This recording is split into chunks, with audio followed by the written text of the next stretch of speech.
So I may have hauled just a few books. And I'd like to say that this is it, but it's not. This may actually end up being a two-part video. So let's just go ahead and get straight into it. I'm going to share all the books that I have hauled. I hope to share a little bit about each book and maybe the first sentence from them. But there's a lot of books, so we'll see how that goes. The first book I am going to share is this one. It is Lazarillo de Tormes and Swindler, two Spanish picturesque novels. And the first book, Lazarillo de Tormes, it was actually published anonymously and is apparently the literary model for Don Quixote. So I am really interested to see that. I love reading the books that inspired other authors to write books that have become classics. I have never heard of either of these books, but when I saw it at the used bookstore, it just seemed really fascinating, and I love reading classics from other countries. The second book, The Swindler, is about a servant who is poor, who wants to become a gentleman, and how that goes for him. So this is a very short book with two very classic stories from Spain, and yeah, I'm really interested to read. I do not read a lot of Spanish literature, but I do love some of the more classic works from Spain that I have read, so I can't wait to get into this one. Next, I have the book Havoc by Tom Kristensen. This is a book in translation from Danish and is about Ole or Ole, I'm not sure. And he is a very model of enterprising, ambitious young man of letters. He works for a newspaper, but he becomes very dissatisfied with his life at the newspaper, with his beautiful wife, and just starts to find that life is meaningless. So he ends up taking up Catholicism and then communism, but realizes that he's not really a true believer of either. And he then turns to drinking. And this book is basically supposed to follow, as it says, the truly meaningful relationship he has with alcohol as he slowly and quietly intends to go to the dogs. Um, this is also described on the back as the Ulysses and the Steppenwolf of Danish literature. I am very fascinated to read this. It sounds like it's going to be a very good character study and just a look at, what happens to a person who decides to create havoc with his own life. While I was at the used bookstore, I was really excited to find the complete stories of Kafka. So I got this at a really good price. This book obviously includes all the stories and novellas written by Franz Kafka, from The Metamorphosis to In the Penal Colony and A Hunger Artist. So I read The Metamorphosis a very long time ago, like when I was in middle school. So I'm not sure how much I understood of it then. My son just read The Metamorphosis this year, and I'm really looking forward to reading The Metamorphosis again. I do recall enjoying what I understood of it, so I'm sure I will enjoy it even more now. I also picked up Leo Tolstoy's The Death of Ivan Illyich. I've been wanting to read this for a very long time, so I have been wanting to read The Death of Ivan Illyich, honestly, just because Tolstoy is an author who I really want to read all of his works. So this is one of his works that I do not currently have. Continuing to move, next I have The Tale of Tales. And this is by Giambattista Basile. I had never heard of this book until I was in the bookstore looking for things that might interest me. So, admittedly, this was not a book that was on my TBR until I saw it and read it. So, this is a book that is an Italian classic, and it is described as 50 fairy tales told by 10 storytellers over 5 days. And if you've been watching my channel, you know that I really like sort of the Matryoshka structure in books. However, I have recently realized how important it is to me that the stories be stories that I'm interested in and that the topics be topics that I'm interested in when it's outside the stories. So, what are these stories about? Well, they're compared to the Brother Grimm's fairy tales. And in fact, the Grimms actually credit this with being the recording of the first national fairy tales, obviously, fairy tales out of Italy. And if you want an idea of what the stories are like, on the back it says they're funny and scary, romantic and gruesome, and featuring a childless queen who devours the heart of a sea monster cooked by a virgin and who then gives birth the very next day. Yeah, I'm here for that. Next, I have the book Chevengur by Andrei Platonov. And this is supposed to be a revolutionary novel about revolutionary ardor and despair. And This tells a story of a train mechanic who flees with his son across the steeps to go and find the town of Chevengur, or yeah, Chevengur, I believe is how it's pronounced. And on their way, they have many an adventure, meet all sorts of different type of people, revolutionaries, counter-revolutionaries, and the like. And the reason they're heading to this town is because it's supposed to be a town that has finally perfected communism and reached the height of utopia, no matter what they've had to eliminate along the way, whatever that may mean. This book was written in the 20s and 30s, during the time where Soviet Russia was moving from revolutionary euphoria, as they put it, to state terror. So I'm really interested to see what this town looks like that the father and son find. I know that the father and son are supposed to have very different perspectives on what is going on in their country, and it has sort of a dystopian slash utopian feel to me, which I tend to always like in books. So I'm hoping that this has a nice balance of politics in it, and that we don't lose sight of this story to just fall into the philosophy of politics, because that is something that I've recently learned I don't like. So we'll see how that goes. And because I found it for a good deal at my used bookstore that had something like buy two, get four free or some crazy sale that they had going on, I picked myself up a copy of James Joyce Ulysses. This ended up being one of my free picks because I'm really not a fan of stream of consciousness. I tried reading Ulysses a couple decades ago, so I figure it's worth giving it another try and seeing if I can make it work this time around. I also picked up another short story collection, Ward Number 6 and Other Stories by Anton Chekov. As far as I know, I don't believe I've read anything by Anton Chekov before, but I have heard nothing but good things about his short stories. So I was excited when I found this in very nice condition. This is a Barnes& and Noble's Classic Edition, which is one of my favorite editions to read in, just because I tend to like the size of their print and the feel of their books. And this translation is by Constant Garnett. Alright, the next book I had been going back and forth on for a while about whether I wanted to read, and so I finally looked up more and said, yeah, this is right up my lane. And that is Richard Wright's Native Son. And Native Son, as it says, tells the story of a young black man caught in a downward spiral after he kills a young white woman in a brief moment of panic. And it gets into the things surrounding just like our justice system. So this is a classic novel. I found it in this really nice edition, with the exception of Everybody's Most Hated. Like, we didn't need to know that HBO had a film on it. But I did like this edition, so I did pick it up. Okay, this next book I am super excited about. I saw it at a used bookstore while traveling last fall, but I didn't want to buy it because I was really afraid that the edition would get ruined and traveling back home in my suitcase, and there was just no way for me to carry it. So I pretty much thought I would never see this edition of the book again. So you wouldn't have imagined my surprise when I found it at my local bookstore. And that book is The Newcomes by William Makepeace Thackeray. And this is the exact type of edition that I saw at that one used bookstore, which is a hardcover edition. It is in, it still has the box. The box has been beaten up, but that's what they're for.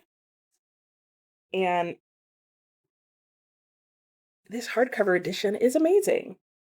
I just loved it. I loved the picture on the front. There is a nice picture on the back. You can see the price that I bought it for. Um, and I just loved the paper feel, the font size, everything. The Newcomes basically follows the fortunes and misfortunes of a middle class family in Victorian England. And it's really supposed to sort of criticize a lot of the same things that Vanity Fair does. So I'm not sure if publishers feel like it's a repeat and maybe Vanity Fair was his more popular work. But anyway, I'm excited to have this and get to read it. All right. Next, I have a book, Quo Vadis. So I'm really excited about this. This was recommended to me a while ago, either on a sprint or in the comments of one of my videos based on something else I was commenting on. What is this book about? Well, I'll read you a little bit of the back. It says, an epic saga of love, courage, and devotion in Nero's time, Quo Vadis portrays the degenerate days leading to the fall of the Roman Empire and the glory and agony of early Christianity, set at a turning point in history, AD 54 through 68, as Christianity replaces the era of corruption and gluttony that marked Nero's Rome. Quo Vadis brims with life. I've heard very good things about this. This is, by the way, by Henryk Sienkiewicz. Sorry for destroying that last name. And I did find this at my bookstore and my used bookstore. And fortunately for me, they had 3 or 4 different translations. So I was able to read a bit of the beginning and look up and see what the differences were in the translations.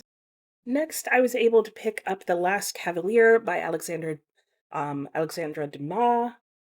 And this one is actually part of a series, I think. It's a little confusing. I think it might be a part of a trilogy that it's the third book in, but it's also a standalone. I still haven't figured that part out, so I need to figure that out before I can read it. Anyway, I was excited to find this used because they can get rather expensive. It's Pegasus Books, that's the publisher, by the way. And the exciting thing about this book for me, other than the fact that Alexandre Dumas is another author whose works I want to read all of, is that this is supposed to be the last novel that Alexandre Dumas was writing. And it's the adventures of Count Saint Hermine in the Age of Napoleon. So this is also supposed to be sort of an adventure war story during the Napoleonic Wars. Obviously, you can tell that from the cover. Um, so I'm excited to get to this as I am pretty much everything that this man wrote. He writes a good adventure novel. So next, I was super excited to find the Colette Omnibus, which includes all the stories that she wrote about Sherry. And I really love this very like vintage edition that I have here. Nice hardcover, but it was really this vintage dust jacket that got me that I loved. And I have seen this book on and off for years. My best friend in middle school and high school, her mother was a really big fan of Colette. And so I would always see this book on her mother's shelves and wonder about it. And the back says, if you are tired of reading women's novels that end in madhouses, gas ovens, car crashes, leaps from windows, then read Colette. She will not present a rosy picture of the world or pretend that life is painless rather, but she will show you the pure and impure, the earthly paradise which flourishes in an imperfect world, the pleasures to be snatched from the jaws of mortality. She will show you cats and gardens, cups of chocolate and green grapes, sexual passion and friendship, rivalry and amity, imprisonment and freedom. What a pleasure it is to know she's here in a collection that contains 5 of her best works. And that is from the introduction by Erica Jong. So if that doesn't get you excited, I don't know what will. Okay. Next up is The Man Without Qualities by Robert Musil. And this novel is supposed to take place basically in Austria right at the eve of World War One. So right during the Jubilee of Emperor Franz Joseph.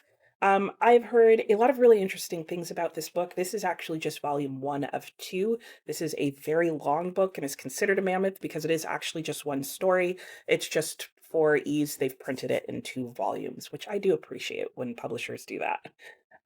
So I'm looking forward to giving this a try. It is sort of considered part of the more modern literary movement, so this is kind of right on the cusp of older classics for me. So we'll see how I like it, because as we move closer and closer into modern lit, I tend to like it less and less.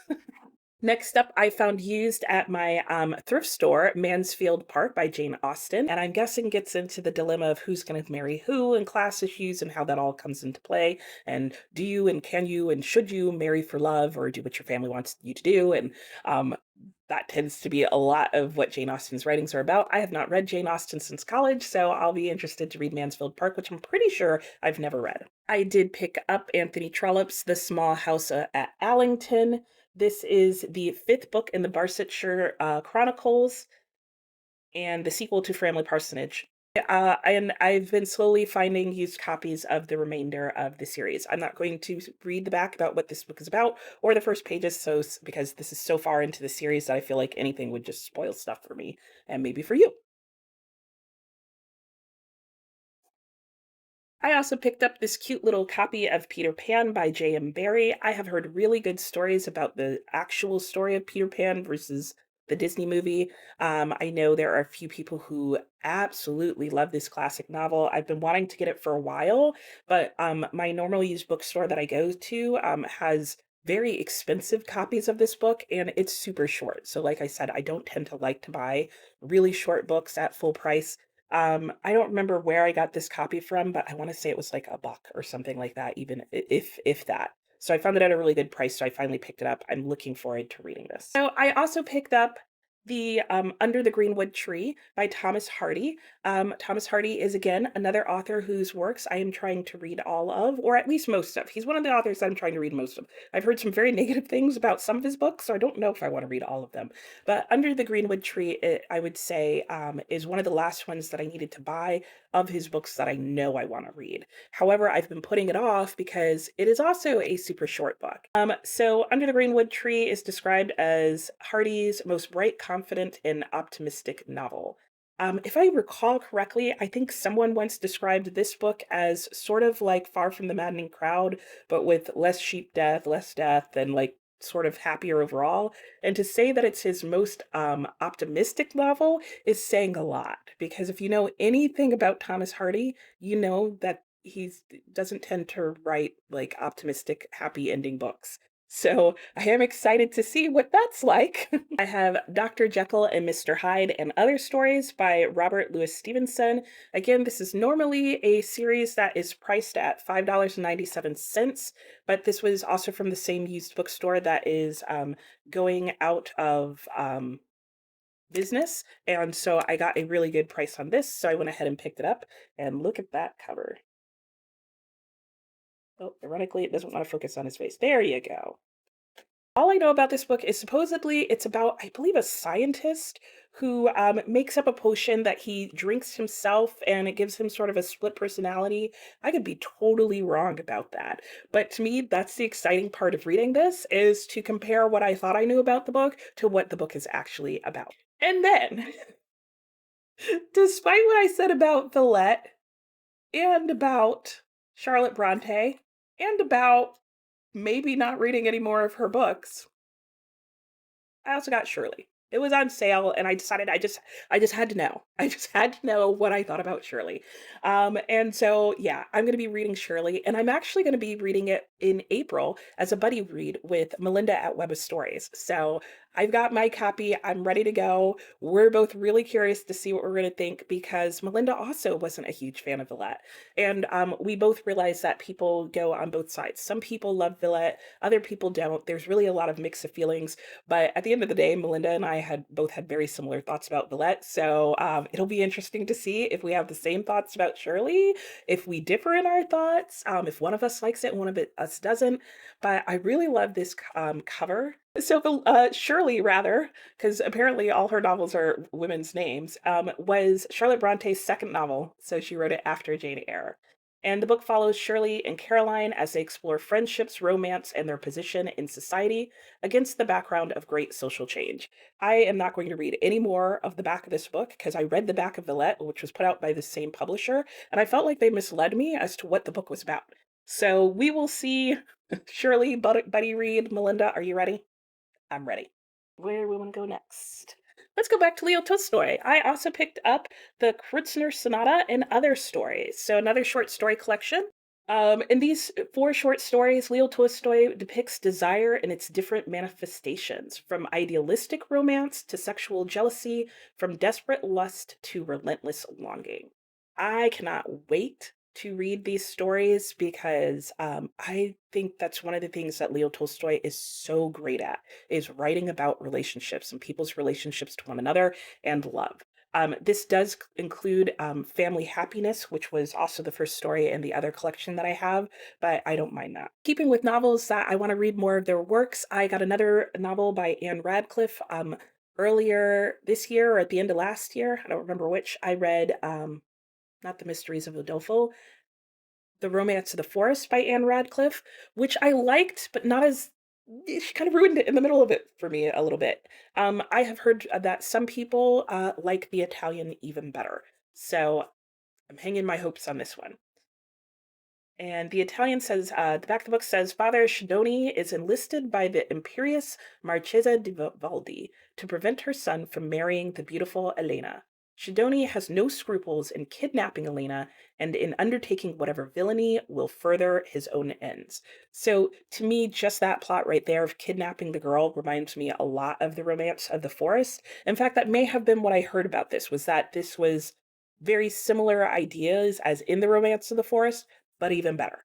So there was a lot that I liked in Romance of the Forest. So I'm really hoping that Anne Radcliffe like hits a home run with this one for me, and it is shorter than The Romance of the Forest, so I'm hoping it cuts out the part that I didn't like of that book. So, by encouragement from a very good friend of mine, I decided to pick up Ivanhoe, which is also, if you might notice, a romance. And let me just read you a little bit about what this is about. So, Sir Wilfrid of Ivanhoe returns home to England from the Third Crusade to claim his inheritance and the love of Lady Rowena. The heroic adventures of this noble Saxon knight involve him in the battle between Richard the Lionheart and Richard's malignant brother, John. A struggle that brings Ivanhoe into an alliance with the mysterious outlaw Robin Hood in his legendary fight for the forces of good. So there are a lot of well-known characters in this. There should be some knights, ladies, and hopefully some sword fighting. Finally, to keep going, I also picked up Volume 2 and Volume 3 of the Penguin Classics, The Arabian Nights, Tales of a Thousand and One Nights. I went with this series and editions of Arabian Nights, one, because it's supposed to be the translation that is closest to the original works in written in Persian, and then three, because it actually contains all of the stories, which, as you can tell, these are chunky books, and it's taken three of them, all of these lengths, to get all the stories in. So I am really excited and can't wait to continue reading these. I am reading the first volume this month during March, and so I'm not sure when I'll get to these next two, but I'm glad that I now have them. And the final book in this classic haul, because this is definitely going to be a two-part haul, because yes, there are more books. But the final one for this haul, I am so excited for. This is another book that I picked thanks to that 1899 book list. Best books in the world at the time or whatever. I don't know. I'll put in the cards so that you can find that video that I did on that. But this was one of the books off that list that unfortunately, from what I saw, is not on Project Gutenberg. And so there was no way for me to actually for free get an e-copy of the book. So I did decide that I wanted to get a paperback copy of it. And I also wanted to try this publisher, which is Forgotten Books, to see how I liked their reprints of books. Anyway, all that to say that the book that I picked up is The Life and Adventures of Valentine Vox, the Ventriloquist. And this book is put out by Henry Cockton. Not a super exciting book cover. Like I said, this publisher, Forgotten Books, they just reprint classic novels, which I appreciate companies that do that. And I'm trying to find a company that does that, that has a pretty good selection of books. So I'm trying their books. I've heard that their reprinting of the books is pretty good. So I'm excited. I really am looking forward to reading this book that's about a ventriloquist. I even pulled up a description of the book. So I'm just going to read to you straight from this description that I found online. Uh, I found this description on a website called Hit Dragons, Here Be Monsters. I'll include the link in the description box. But the description that someone wrote says Valentine Vox has a precocious talent for ventriloquism, and this is matched only by his predilection for causing mischief. He's sent to London to find his way in the world. He's welcomed into the home of Grimwood Goodman, a friend of his uncle. But Goodman's family are impatient for their inheritance, and they aren't too happy about this new protege. So they come up with a plan to get Goodman out of the picture and secure his property for themselves. Can Valentine discover the plot and save his friend, or will Goodman be permanently re-signed to his horrible fate? So this just sounds really good in addition to also just randomly talking about a ventriloquist. Um, so yeah, this is the type of thing that excites me. So I'm glad that I was able to get it in a paperback edition. I'm happy to try out Forgotten Books. The only thing that I'm not going to like is that they did print the book in columns. Well, there is absolutely no way for me to hold up all these books, but I have shared them all with you. As I mentioned, this is just going to be part one of a two-part video of my book haul. I am really excited about all of these books. The next exciting part is being able to finally put them on my bookshelf. And yeah, I can't wait to share with you my thoughts on them as I begin to read them and go through them. Let me know if you've recently hauled anything or if you've read any of these books and you want to suggest which ones I should start with. I like to put any recommendations that I own in my little acorn jar right there, so that they kind of get prioritized. And yeah, so stay tuned. Probably next week, I will be putting up my part two video. And part two is going to include all the more modern contemporary fiction and nonfiction that I picked up. So that'll be pretty much books that were written less than 100 years ago. So a lot of them are still modern classics. There are some contemporary books, but there's none that are that new. I think maybe the closest I got was a book that was published in 2023. But I'm looking forward to that selection as well, and I hope you are, and I'll talk to you next time.